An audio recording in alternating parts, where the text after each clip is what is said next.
केंद्रीय मंत्री अब जुड़ गई है, मैं सीधा उनका रुख करता हूं। आप तमाम लोगों का शुक्रिया हमारे साथ जुड़ने के लिए, अखिलेश जी, गौरव भाटिया और डॉक्टर मिश्रा, आप तीनों का बहुत बहुत शुक्रिया। मेरे साथ इस समय बात करने के लिए केंद्रीय मंत्री, भारतीय जनता पार्टी की वरिष्ठ नेता स्मृति ईरानी इस समय मौजूद हैं। स्मृति जी, अभिनंदन है आपका न्यूज 18 पर।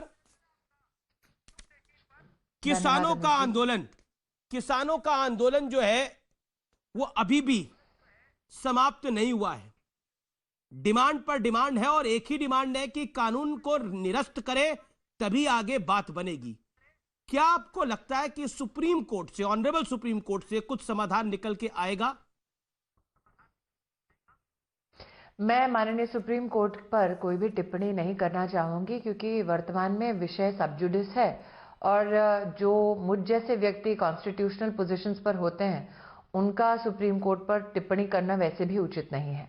लेकिन जहां तक की बात उन किसानों की है जो किसान संगठन के रूप में अपना विरोध दर्ज करा रहे हैं, मैं आपसे कहना चाहूंगी अमीश जी कि ये जो तीनों कानून पारित हुए हैं, पहले भी आपकी डिबेट में आप देख रहे थे, गौरव जी बोल रहे थे, ये साल 2001 से कवायद शुरू हुई। इसका मतलब 19 साल से सतत कृषि क्षेत्र में किस रिफॉर्म की जरूरत है, इस पर देश भर में परिचर्चा में विभिन्न राजनीतिक दलों ने, सभी ब्यूरोक्रेट्स ने, पूरे देश के हर राज्य से जो इस विषय से संबंधित है, और उसमें वो किसान संगठन भी मौजूद हैं जिनमें से एक ने तो कुछ वर्षों पहले ये भी इंटरनेट के माध्यम से अपनी व्यथा को व्यक्त किया कि इस रिफॉर्म को जितनी जल्दी आप लाना चाहें लेकर आए ताकि किसान का देश में कल्याण हो।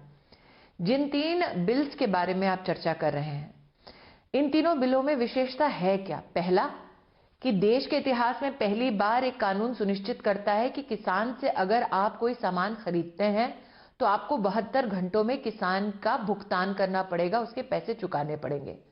इस बिल से पहले देश में किसान के पास ऐसा कोई भी कानूनी अधिकार नहीं था कि वो तुरंत अपनी भुगतान को सुनिश्चित करवा सके।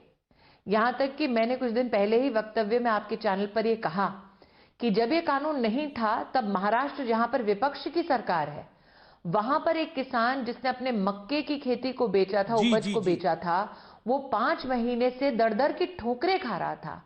इस कानून के आने के बाद उसने कानून के इस प्रावधान का इस्तेमाल करके तुरंत 24 घंटे में अपने भुगतान को सुनिश्चित कराया। लगभग 3 लाख से ज्यादा की राशि थी। तो जो विपक्षी दल आज इतना आक्रोशित हो रहे हैं, कम से कम जाकर विपक्ष द्वारा शासित महाराष्ट्र प्रदेश के उस किसान से तो पूछें। पंजाब में तो कांग्रेस कानून के आश्रय के आधार पर पंजाब में तो कांग्रेस के जो अपना मंत्री नेता है, उन्होंने तो आज बात अमीश जी बोली। स्मृति जी बताएं जी। दूसरी बात अमीश जी, ये इस कानून में पहली बार वर्षों वर्ष तक, चाहे वो पंजाब हो, मध्य प्रदेश हो, जब कांग्रेस शासित थे, और आज भी जो कांग्रेस शासित पंजाब है, वहां पर वर्षों वर्ष किसान किसके लिए उपज अपनी देना चाहता है, इस प्रकार का कॉन्ट्रैक्ट चलता आ रहा है। लेकिन कभी भी उस कॉन्ट्रैक्ट में यह संरक्षण उपलब्ध नहीं था कि अगर किसान का किसी के साथ समझौता होता है तो समझौते के अंतर्गत किसान की जमीन सुरक्षित रहेगी। पहली बार मोदी सरकार एक ऐसे कानून लेकर आती है जो कहता है कि अगर आपका किसान के साथ समझौता होता है तो वो फसल का हो सकता है, फसल की खरीद का हो सकता है, जमीन आप किसान की हत्या नहीं सकते। अगर किसान की जमीन संरक्षित होती है इन कानूनों की वजह से, तो तकलीफ किसी भी राजनीतिक दल को क्यों होनी चाहिए? स्मृति जी, मेरा सवाल यह है अगला कि पंजाब में तो कांग्रेस के नेता, मंत्री आज एक नई लाइन ले रहे हैं। वो कह रहे हैं किसान कह रहा है कि साडा हक एथे रख, यही उन्होंने शब्दों का इस्तेमाल किया। मैं आपसे ये जानना चाह रहा हूं, बार बार आपकी सरकार पे ये ब्लेम आ रहा है कि ये सूट बूट की सरकार है, जो अभी से नहीं आ रहा, 2014 से, जब से नरेंद्र मोदी सत्ता में आए तभी से आ रहा है, ये सूट बूट की सरकार है।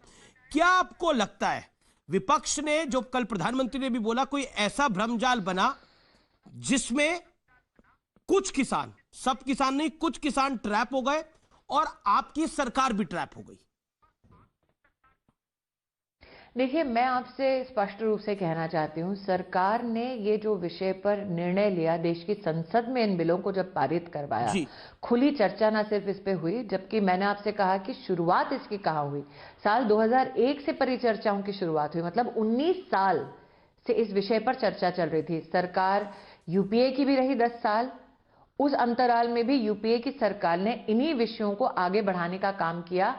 आज आप पंजाब और उनके मंत्रियों का उल्लेख कर रहे हैं। पंजाब के मुख्यमंत्री अमरिंदर सिंह जी नीति आयोग की high powered committee chief ministers की जो बनी, उसी का वो हिस्सा थे।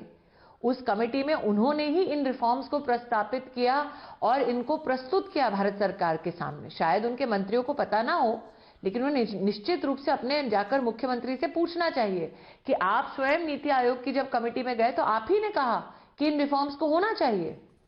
तो आज जब रिफॉर्म एक कानून की शक्ल लेता है, और इसमें इस बात को भी जोड़ दो अमीश जी कि आम आदमी पार्टी के नेता भी आपको विरोध प्रदर्शन करते नजर आते हैं, लेकिन दिल्ली के मुख्यमंत्री अरविंद केजरीवाल ने नवंबर में इसी कानून को नोटिफाई कर दिया, मतलब प्रतिस्थापित कर दिया प्रशासनिक तौर पर दिल्ली में। और इसीलिए भारत बंद का ऐलान जब ये करते हैं, वो भारत बंद का ऐलान फेल जाता है, क्योंकि देश की जनता ये दोगलापन देख रही है कि राजनीतिकरण हो रही है। जो लोग वोट की राजनीति में जीत नहीं पाए, वो इस प्रकार की ट्रैफिक को चोक करने की राजनीति कर रहे हैं। आप कांग्रेस का उदाहरण दे ये है कि दिल्ली में जो रोक रहे हैं यातायात साधारण नागरिकों का, वो स्वयं दिल्ली के मुख्यमंत्री रोक रहे हैं, क्योंकि उनको अपनी राजनीति पंजाब में चमकानी है। इसका मतलब दिल्ली की जनता को दिल्ली के मुख्यमंत्री साफ संकेत दे रहे हैं कि पंजाब में आम आदमी पार्टी की राजनीति के लिए वो दिल्ली के साधारण नागरिक के अधिकारों का भी हनन कर सकते हैं। वो तो अब यूपी भी जा रहे हैं। उन्होंने तो कल ऐलान कर दिया मैं यूपी में भी चुनाव लड़ूंगा, मैं उत्तराखंड में भी चुनाव लड़ूंगा। वो तो यूपी भी पहुंच रहे हैं। वो कहीं से भी चुनाव लड़े अमीश जी, स्वतंत्र देश है, बस ट्रैफिक ब्लॉक ना करें। लेकिन ये राहुल गांधी जी का चुनाव कहीं से भी लड़ना हो जी, राजनीति कहीं भी करनी हो, लेकिन ये कहां का न्याय है? आपकी जनता दिल्ली में हो या देश में हो, उन्होंने भारत बंद का ऐलान ऑपोजिशन का फेल किया। ये कहां का न्याय है कि दिल्ली का मुख्यमंत्री इस प्रकार का प्रण लेता है कि मैं प्रशासनिक जामा तो पहना दूंगा कानून को, स्वयं इसको स्वीकार कर लूंगा, लेकिन क्योंकि मुझे राजनीति पंजाब में चमकानी है, इसलिए दिल्ली के उस बॉर्डर पे जाकर बैठ जाऊंगा, जिसकी वजह से न सिर्फ दिल्ली के नागरिकों को यातायात संबंधी दिक्कत हो, बल्कि जैसा कि इंडस्ट्री ने बार बार कहा कि दिन का 3,500 करोड़ रुपया इंडस्ट्री को घाटा हो रहा है। ये कहां का न्याय है? 1800 फैक्ट्रियां बंद है। 1800 फैक्ट्रियों के मजदूर राजनीतिक रोटियां तो सीख रहे होंगे, लेकिन उन 1800 फैक्ट्रियों में जो लाखों लोग काम करते हैं उनकी रोटियां कहां से करके बैठे हैं? 1800 फैक्ट्रियां दिल्ली में जो बंद करके बैठे हैं वो और कोई नहीं, दिल्ली के आम आदमी पार्टी के नेता और मुख्यमंत्री अरविंद केजरीवाल बैठे हैं। इसलिए उत्तर प्रदेश की जनता तो इस भ्रमजाल में नहीं फंसेगी, क्योंकि वो चाहते हैं कि फैक्ट्रियां वहां पर चलती रहे, वो चाहते हैं कि यातायात के साधन में कोई भी अंकुश ना आए। और पंजाब में भी पहले भी हार चुके हैं, निश्चित रूप से आगे भी हारेंगे, लेकिन प्रश्न उठता है एट व्हाट कॉस्ट? कीमत क्या है? लेकिन राजनीति के अंदर अब कीमत की तो बात नहीं रह गई। आप देखिए, राहुल गांधी जी तो कह रहे हैं कि उनका कहना है कि देश के किसान पंजाब के किसानों के बराबर आय चाहते हैं, लेकिन मोदी सरकार बिहार के किसानों के बराबर उनकी आय करना चाहती है। उनका कहना है कि बिहार का किसान तो बहुत गरीब है, पंजाब का किसान बहुत अमीर है। बाकी तो सब उनका कहना ही है। मैं राहुल गांधी जी के संदर्भ में दो बातें कहना चाहती हूँ। अमेठी के पूर्व सांसद थे, जब वो वहां पर सांसद थे, आप तब पूछ लीजिए वहां पर क्या किसान सम्मान निधि में किसी भी किसान को सालाना 6,000 रुपया मिलता था? बिल्कुल नहीं मिलता था। अमेठी के आज 2 लाख किसानों के पास 6,000 रुपया प्रतिवर्ष मुहैया किसने किया? राहुल गांधी ने नहीं किया, नरेंद्र मोदी ने किया। अब अमेठी से वो गए वायनाड। आज अगर राहुल गांधी से पूछिए कि जिस एपीएमसी की बात राहुल गांधी कर रहे हैं, क्या उनके लोकसभा के क्षेत्र में वो व्यवस्थाएं चल रही हैं? बिल्कुल नहीं चल रही। तीसरा, आप पंजाब का बार बार अमीश जी उदाहरण दे रहे हैं, कह रहे हैं कि बिल के आने के बाद पंजाब का किसान इतना आक्रोशित है कि सबके सब मोदी के खिलाफ है। मैं आपको एक छोटा सा निवेदन करना चाहती हूँ। सितंबर माह के बाद जो एमएसपी का ऑपरेशन हुआ धान की खरीदारी का, उसमें 71,000 करोड़ रुपया 40 लाख से ज्यादा किसानों को दिया गया, सितंबर से लेकर 12 दिसंबर तक। और अमीश जी, उसमें से 60% जो लाभार्थी हैं वो पंजाब से हैं, जिसका राहुल गांधी उल्लेख कर रहे हैं। उसमें से 60% किसान जिनको 71,000 करोड़ रुपया मिला, वो सब पंजाब के हैं। इसका मतलब राहुल गांधी पंजाब गए, ट्रैक्टर पर सोफा लगाकर बैठे, उसका कोई प्रभाव नहीं हुआ। पंजाब का ये 9 से 10 लाख किसान आया और उन्होंने एमएसपी के ऑपरेशन में भाग लिया नरेंद्र मोदी के नेतृत्व में और करोड़ों रुपए सीधे अपने बैंक के खाते में पाए। तो आज मैं किसको सच मानूं, राहुल गांधी को या फिर वो 40 लाख से ज्यादा किसान को जो एमएसपी के ऑपरेशन में सम्मिलित होकर 71,000 करोड़ रुपए का लाभ पा चुका है इस बिल के पारित होने के बाद। और आज भी अमीश जी कैबिनेट में प्रधानमंत्री जी ने 5 करोड़ गन्ना किसानों के लिए विशेष प्रावधान किया है। तो विश्वास किसका करे उस राहुल गांधी का, जिनकी सरकार जब थी साल 2009-10 में, जो आज दुहाई दे रहे थे इससे पहले कि आपकी परिचर्चा में, उनसे थोड़ा पूछिए, इतने ही हितैषी थे किसान के। तो साल 2009 से लेकर साल 2010 तक अमीश जी बजट कितना सुनिश्चित किया था यूपीए की सरकार ने किसानों के लिए? मात्र 12,000 करोड़ रुपया। और साल 2020-21 का अगर आप बजट उठाकर देख ले, मात्र और मात्र एग्रीकल्चर का, कृषि क्षेत्र का, तो मोदी के राज में 1,30,000 करोड़ से ज्यादा रुपया मुहैया कराया नरेंद्र मोदी ने मात्र और मात्र इसी क्षेत्र के लिए। एक स्मृति जी, मैं आपसे सवाल पूछना चाहता हूं जो कि बड़ा महत्वपूर्ण है, से लेने लगे हैं। जी स्मृति जी, क्या आपको लगता है कि एक आज प्रियंका गांधी का मैं फेसबुक पोस्ट पढ़ रहा था जिसको पीआईबी ने कहा है कि ये फेक न्यूज की कैटेगरी में आता है। उन्होंने एक फेसबुक पोस्ट लिखा, जिस भारतीय रेल को देश के करोड़ों लोगों ने अपनी मेहनत से बनाया, बीजेपी सरकार ने उस पर अपने अरबपति मित्र अडानी का ठप्पा लगवा दिया है। कल को धीरे धीरे रेलवे का एक बड़ा हिस्सा मोदी जी के अरबपति मित्रों को चला जाएगा। देश के किसान, खेती किसानी को भी आज मोदी जी अरबपति मित्रों के हाथ जाने से रोकने की हम लड़ाई लड़ रहे हैं। क्या आपको लगता है चाहे राहुल हो चाहे श्रीमती वाड्रा जी, क्या आपको लगता है कि आप जब रेल की बात करते हैं तो मैं आपको आमंत्रित करती हूं जी एक कि आप थोड़ा आए इमेज बनाने की कोशिश, फैक्ट्री को देखें। नहीं, मैं दो बातें इसमें कहना चाहूंगी। इमेज मुझे नहीं लगता कि राहुल गांधी और श्रीमती वाड्रा की कोई अच्छी खासी है जिसके ऊपर मुझे कोई दृष्टि डालनी पड़े। लेकिन आपको एक छोटा सा उदाहरण बताती हूँ अमीश जी। रायबरेली, जहां पर श्रीमती वाड्रा और श्रीमती गांधी का परस्पर वहां पर एक समन्वय रहता है राजनीति की दृष्टि से, वहां पर एक रेल कोच फैक्ट्री है। आप मेरी ना माने, आप यूपीए के कार्यकाल के प्रकाशन को निकाल कर देख लें। रायबरेली की रेल कोच फैक्ट्री को सिर्फ सोनिया जी के लिए चलाना है ताकि वो फीता काट के फोटो खींच सकें। उसके लिए पंजाब से ही बोगी निकाली गई, उसको रायबरेली लेकर पेंट कराया गया ताकि लोगों को भ्रमित करा जा सके कि देखिए यहां पे बहुत बढ़िया काम हो रहा है। जब मोदी की सरकार आई तब वहां पर सबसे ज्यादा प्रोडक्शन फैक्ट्री के नहीं, हिंदुस्तान के रेल इतिहास में रायबरेली में सुनिश्चित अगर किसी ने कराया तो मोदी जी की सरकार ने कराया। तो इस प्रकार के कई उदाहरण हैं और जो आज हितैषी बन के घूम रहे हैं उनसे पूछना चाहती हूं, बाकी सब छोड़ दीजिए जी। मैं अमेठी की सांसद हूं, वहां पर आपके शो में मैं पहले भी कह चुके हूं, 6 साल से एक स्टैंडिंग ऑर्डर है जिला प्रशासन का। सम्राट साइकिल की जमीन किसानों की थी जिस पर हथिया कर बैठे हैं श्रीमती वडेरा, श्रीमती गांधी और राहुल गांधी। देश की चिंता छोड़ें, पहले कम से कम जहां 50 साल उनके परिवार ने राज किया वहां पर जो किसान की जमीन हड़पी है वही लौटा दे तो बड़ी कृपा होगी। मैं अब आपसे बंगाल की बात करना चाहता हूं। बंगाल में भारतीय जनता पार्टी के राष्ट्रीय अध्यक्ष के काफिले पे हमला हुआ। ममता बनर्जी के कई बड़े नेता बीजेपी में इस समय टूट के आ रहे हैं। एक मंत्री ने भी रिजाइन कर दिया है अपनी विधायकी से। क्या आपको लगता है बंगाल में की राजनीति का जो रक्त चरित्र है वो क्या लोकतंत्र पे खतरा नहीं है? क्योंकि इस देश में एक गैंग है जो कहता है लोकतंत्र पे खतरा है हर बात के ऊपर, लेकिन बंगाल में उन्हें लोकतंत्र पे खतरा नहीं दिखता।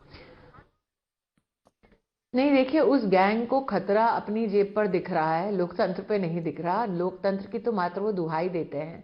और अगर ये गैंग अमीश जी इतना सुदृढ़ होता अथवा इतना सशक्त होता तो साल 2019 में जो ऐतिहासिक जीत प्रधानमंत्री नरेंद्र भाई मोदी को प्राप्त हुई वो संभव नहीं होती। ये पहली बार नहीं है कि इस हाय तौबा करने वाली गैंग ने कोई नया स्वांग रचाया हो।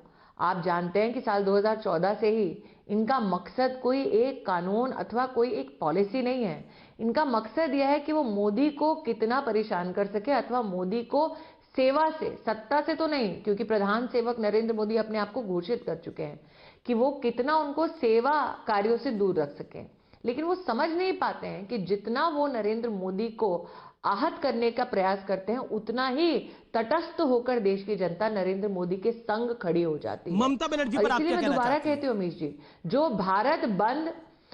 भारत बंद विफल होते आपने देखा, जी जी। उसका श्रेय देश की जनता को जाता है, क्योंकि जनता जानती है कि नरेंद्र मोदी के हाथों कभी भी कोई भी प्रकार का अप्रिय काम कृषि क्षेत्र में क्या, भारत की किसी भी पॉलिसी क्षेत्र में नहीं होगा, क्योंकि वो प्राथमिकता अपने देश को देते हैं, देश की उन्नति को देते हैं। जहां तक मुख्यमंत्री बंगाल की आप बात कर रहे हैं, जी मुझे लगता है कि मां माटी मनुष्य का जो संकल्प उन्होंने दिया, उनके राज में मां का क्या हाल हुआ।